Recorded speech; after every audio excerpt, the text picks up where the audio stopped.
Hello, and welcome to the Notary News channel.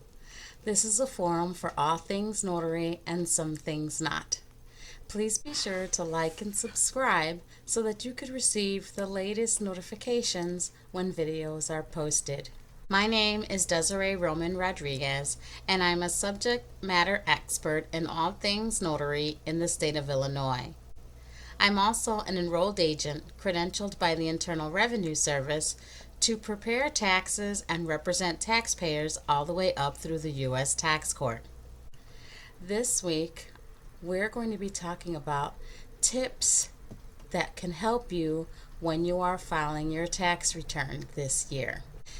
As we're in full swing of tax season right now, I wanted to share some of the issues that people experience when they are coming to see me or calling in and asking for help when they are trying to file their own tax return.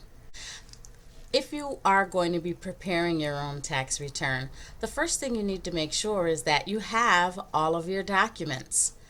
Very often, I encounter people who are coming to me in the current year with prior year issues because they filed their tax return early and didn't wait until they received all the documents, and then they ended up receiving a notice from the IRS that their tax return was completed improperly.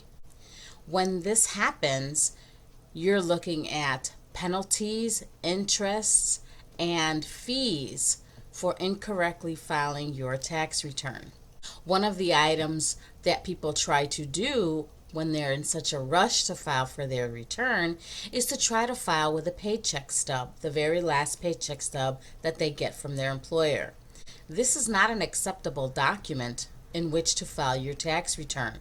Very often there are figures in your final W-2 that's not in the last paycheck stub that you receive from your employer.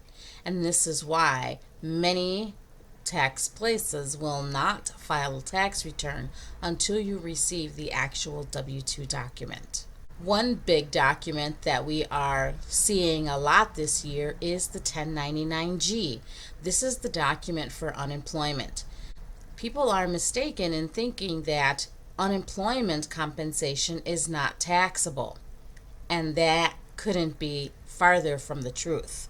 Unemployment benefits are taxable. One big mistake that taxpayers are going to find themselves facing this year is not having had taxes withheld from their unemployment compensation. And you will likely find yourself owing taxes this year if you are in that situation. Another document that people usually do not remember to bring is 1099 interest statements from their banks for their checking and saving accounts. Very often, you will not receive a 1099 because the interest is less than $10. But that doesn't mean you don't have to file or claim the interest on your tax return. Any interest that you earn over $1 must be filed on your tax return. So just because your bank did not send you a 1099 for the interest you earned in your account doesn't mean you didn't earn any, and it doesn't mean you don't have anything to report. Always check your bank statement, and in this situation you can look at the final bank statement that you received for the year to see the summary of interest received for the year so that you can claim that on your tax return. You can only file tax documents in the year that it is designated for. I have encountered people who bring in a W-2 or a 1099 from a previous year and say, this wasn't enough for me to file my taxes last year, so I want to include it in my taxes this year. You cannot do that. You must file your tax documents in the year that they are for. If you don't think that it was enough to file for a return, you're likely mistaken, because if you were issued a document, it usually means you must file it. Another big misconception is if you earn less than the standard deduction, that you don't have to file a tax return. Most situations, that is not going to be the case. Even if you earned wages less than the standard deduction, you should still file the tax return. One, because you want to have a record of filing your taxes and paying your taxes and having a record for the future in the event you apply for a loan or you apply for a grant and they want to see a tax return. But two, single individuals that do not have children to claim, they can qualify to receive earned income credit on income that they have earned less than $15,000. So if you made $11,000 or $12,000 and you don't file a tax return, you lose out on the earned income credit that you could be receiving by not filing that tax return. If you are self-employed, if you have income of at least $400, you must file a tax return because self-employment tax is going to end up being due. A lot of times I get customers who come in who had a 1099 for less than $12,000 of the standard deduction and felt like, oh, it's less than the standard deduction, I don't have to file. And that is not the case. If you don't have $12,000 worth of expenses to deduct against that income, you have to file and pay self-employment tax. You won't pay income tax, but you will pay self-employment tax. And that's because you need to pay the Social Security and Medicare taxes on that $11,000.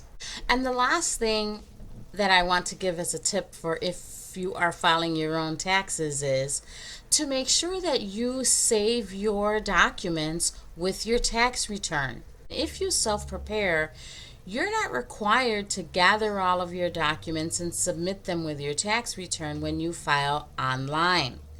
However, if the IRS circles back to you and asks you to prove anything on your tax return, then you're going to need to have those documents. The IRS isn't going to believe you just because you say it's true. It's always going to be what you can prove. So if you are filing head of household, then the IRS can come back to you in 3 years and say, prove you were head of household. Let me see your rent receipts. Let me see your utility bills. Let me see your grocery bills. And if you don't have any of those documents, they can disallow your head of household filing, put you down to single, and then you're going to be liable for the money that you claimed for filing that, the penalties and the interest for 3 years of claiming your head of household when you should have claimed single. And the biggest reason why a lot of people get their income tax deductions disallowed is because they don't have the documentation and they don't keep the documentation with their tax returns. So even if you are filing yourself and you don't have to send in documents to prove where you live, to prove that your children are your children, and or to prove that you paid $400 for a new chair or $1,200 for a new phone, you still have to keep those receipts and that documentation with your tax return because the IRS has 3 years to go back to you and ask you for that documentation. So that's all that I'm going to be discussing today. I likely will have some more scenarios and some more suggestions and tips for the rest of the tax season. If you have any questions, you can always send an email to info@romanendeavors.com. Thank you so much and have a great day.